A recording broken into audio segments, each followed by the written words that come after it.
बनाना आसान नहीं था। इतना बड़ा छेद अगर ठीक से मजबूत ना किया जाए तो पूरी दीवार कमजोर हो सकती थी।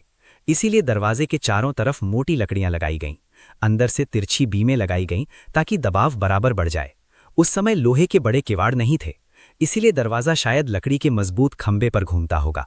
उसे खोलना बंद करना आसान नहीं था, लेकिन वो टिकाऊ था और इस दरवाजे का एक गहरा मतलब भी था। नूह ने दरवाजा बनाया, लेकिन बाइबल कहती है दरवाजा प्रभु ने बंद किया। मतलब इंसान मेहनत करता है, लेकिन आखिरी सुरक्षा परमेश्वर के हाथ में होती है। दरवाजा बंद होने से पहले नूह ने पूरा जहाज एक बार फिर देखा। कहीं से पानी रिस तो नहीं रहा, कोई जोड़ ढीला तो नहीं, खाना ठीक से रखा है या नहीं।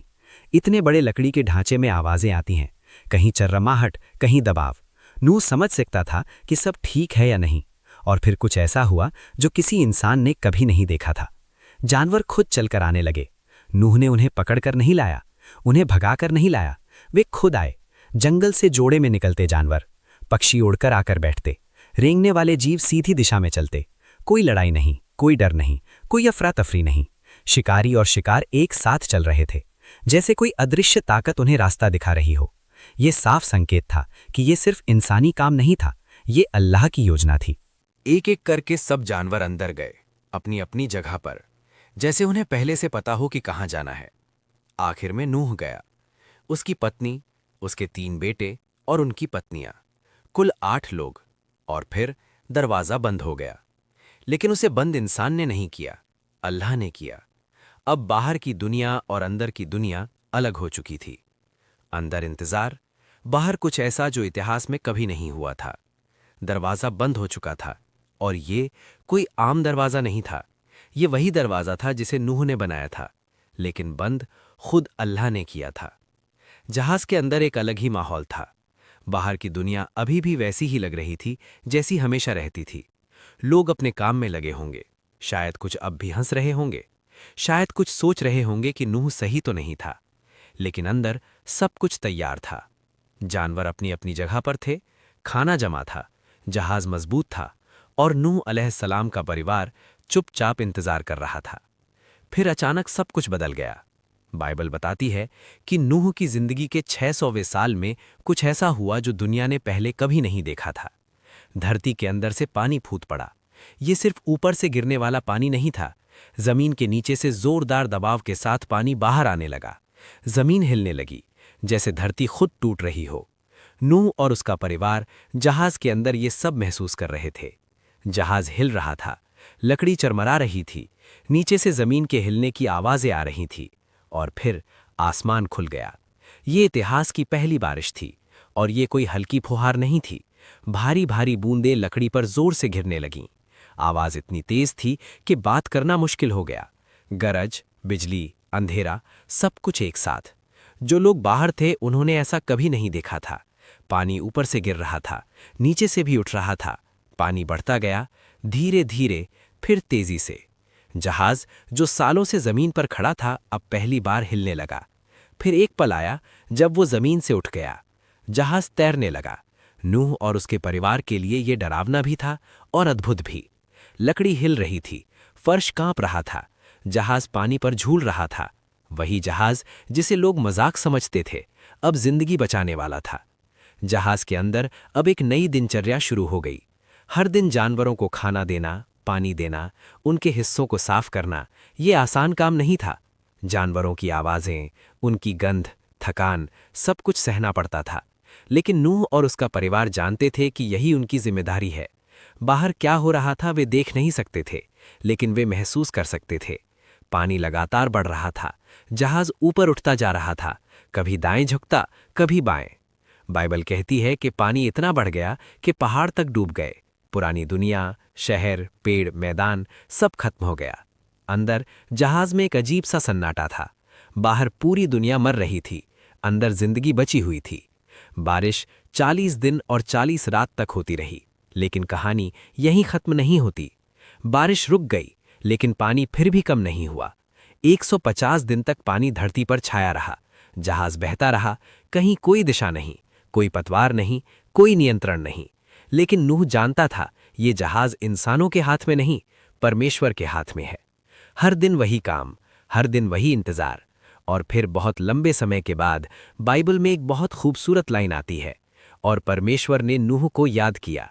मतलब परमेश्वर ने नूह को छोड़ा नहीं था, सब कुछ योजना के मुताबिक था। एक हवा चली, पानी धीरे धीरे कम होने लगा, दिन बीतते गए, महीने बीतते गए, और फिर एक दिन जहाज रुका। वो किसी चीज से टकराया नहीं, वो धीरे से टिक गया। बाइबल बताती है कि जहाज अरारात के पहाड़ों पर आकर ठहर गया। नूह ने ऊपर की खिड़की खोली। कई महीनों बाद ताज़ी हवा अंदर आई, रोशनी आई, लेकिन बाहर की जमीन कैसी है ये अभी साफ नहीं था। इसलिए नूह ने कौवा छोड़ा, वो उड़ता रहा, लौटकर नहीं आया। फिर नूह ने कबूतर छोड़ा, वो लौट आया, उसे बैठने की जगह नहीं मिली थी। कुछ दिन बाद नूह ने फिर कबूतर छोड़ा, इस बार वो एक जैतून की पत्ती लेकर लौटा। ये एक छोटा सा संकेत था, लेकिन बहुत बड़ा मतलब रखता था। जिंदगी वापस आ रही थी। कबूतर के मुंह में जैतून की पत्ती देखकर नूह समझ गया था, धरती धीरे धीरे ठीक हो रही है। फिर भी वो जल्दी नहीं करता, क्योंकि नूह जानता था जिस परमेश्वर ने अंदर आने को कहा था वही बाहर आने का सही समय भी बताएगा। कुछ दिन बाद नूह ने कबूतर को तीसरी बार छोड़ा। इस बार वो वापस नहीं आया। इसका मतलब साफ था, अब बाहर रहने की जगह बन चुकी है। लेकिन फिर भी नूह इंतजार करता है। क्यों? क्योंकि दरवाजा उसने नहीं बंद किया था, परमेश्वर ने किया था, और अब वही परमेश्वर बोले। बाइबल बताती है कि परमेश्वर ने नूह से कहा, तू, तेरी पत्नी, तेरे बेटे और उनकी पत्नियां सब जहाज से बाहर आ जाओ। वो पल कैसा रहा होगा, सोचिए जरा। लगभग 1 साल से ज्यादा समय जहाज के अंदर, अंधेरा, बंद जगह, जानवरों की आवाजें, और अब दरवाजा खुल रहा है। तेज रोशनी अंदर आती है, ताज़ी हवा का झोंका, नमी भरी मिट्टी की खुशबू। दरवाजा जिसे परमेश्वर ने बंद किया था अब खुल चुका था। सबसे पहले जानवर बाहर आने लगे, एक एक करके, जोड़े में। कोई भाग दौड़ नहीं, कोई डर नहीं। वे अपनी फितरत के हिसाब से अलग अलग दिशाओं में चले गए, जंगल की तरफ, मैदानों की तरफ, नई दुनिया की तरफ। फिर नूह बाहर आया, उसके पीछे उसका परिवार। पहली बार उन्होंने जमीन को दोबारा छुआ, ठोस जमीन। चारों तरफ सन्नाटा था, कोई शहर नहीं, कोई शोर नहीं, कोई पुरानी दुनिया नहीं, सब कुछ नया था। और इस नई शुरुआत में नूह ने सबसे पहला काम क्या किया? घर नहीं बनाया, खेत नहीं जोता, उसने वेदी बनाई, ऑल्टर बनाई। नूह ने परमेश्वर के लिए बलि चढ़ाई। ये उसका धन्यवाद था, ये उसका भरोसा था, ये उसकी श्रद्धा थी। बाइबल बताती है कि परमेश्वर इस बलि से प्रसन्न हुए, और फिर परमेश्वर ने एक बहुत बड़ा वादा किया, मैं फिर कभी पूरी धरती को पानी से नष्ट नहीं करूंगा। ये सिर्फ नूह से नहीं कहा गया था, ये वादा पूरी मानवता के लिए था। और इस वादे की निशानी के रूप में परमेश्वर ने आकाश में एक चिन्ह रखा, इंद्रधनुष। जब भी बारिश के बाद इंद्रधनुष दिखाई देता है, वो यही याद दिलाता है कि परमेश्वर न्याय भी करता है, लेकिन वो दया भी करता है। जहाज अब अपना काम पूरा कर चुका था। वो सिर्फ लकड़ी का ढांचा नहीं था, वो विश्वास की मिसाल था, वो आज्ञा मानने की कहानी था, वो बचाव का साधन था। उस एक जहाज से नई मानवता की शुरुआत हुई। नूह के बेटों से आगे चलकर देश बने, जातियां बनी, दुनिया फिर से भरी। लेकिन जहाज की कहानी वहीं खत्म नहीं होती। वो आज भी हमें ये सिखाती है कि जब परमेश्वर कुछ कहे और दुनिया हंसे, तो दुनिया की हंसी से ज्यादा परमेश्वर की बात पर भरोसा जरूरी है, क्योंकि जब समय आता है तो वही भरोसा जिंदगी बचाता है। जहाज सिर्फ पानी में नहीं तैरा था, वो विश्वास पर टिका था। और यही वजह है कि हजारों साल बाद भी नूह और उसका जहाज आज भी याद किया जाता है, क्योंकि जिसने अल्लाह की सुनी वही बचा।